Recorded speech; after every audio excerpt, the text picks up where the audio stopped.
మేము మద్దతు ఇవ్వడానికి ఈరోజు రావడం జరిగింది.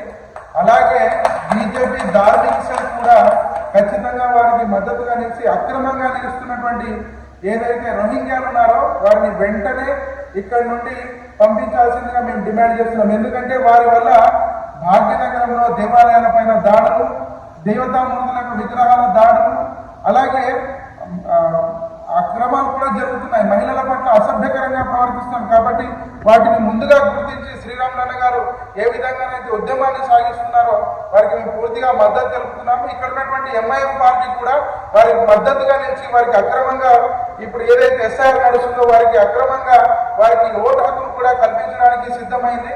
కాబట్టి దీన్ని పూర్తిగా ఖండిస్తున్నాం. రాబోయే రోజుల్లో బీజేపీ పార్టీ కనుక అధికారంలోకి వచ్చిన తర్వాత తక్షణమే ఇక్కడ నుండి ఒక్క రోహింగ్యా కూడా లేకుండా చేస్తామని ఈ సందర్భంగా హెచ్చరిస్తున్నాం.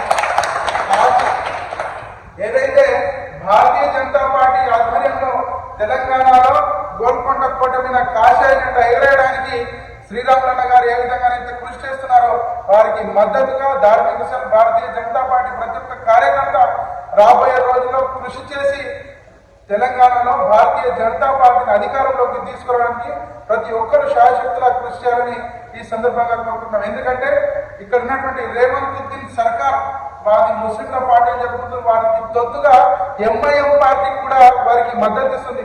కాబట్టి రాష్ట్రంలో ఏకైక హిందువుల కొరకు ఏదైతే పార్టీ ఉందంటే కేవలం భారతీయ జనతా పార్టీ మాత్రమే. కాబట్టి అట్లాంటి పార్టీని రాబోయే రోజుల్లో అధికారంలోకి తీసుకువచ్చి మనని మనం రక్షించుకోవాల్సినటువంటి అవసరం ఎంతైనా ఉందని ఈ సందర్భంగా తెలియజేస్తూ రామలన్న గారు ఎంతవరకు ముందుకెళ్ళిన వారికి మద్దతుగా మేము ఎల్లవెల్లలా మా సాధు సంతులు ఎప్పుడూ ఉంటారని ఈ సందర్భంగా తెలియజేస్తూ భారత్ మాతా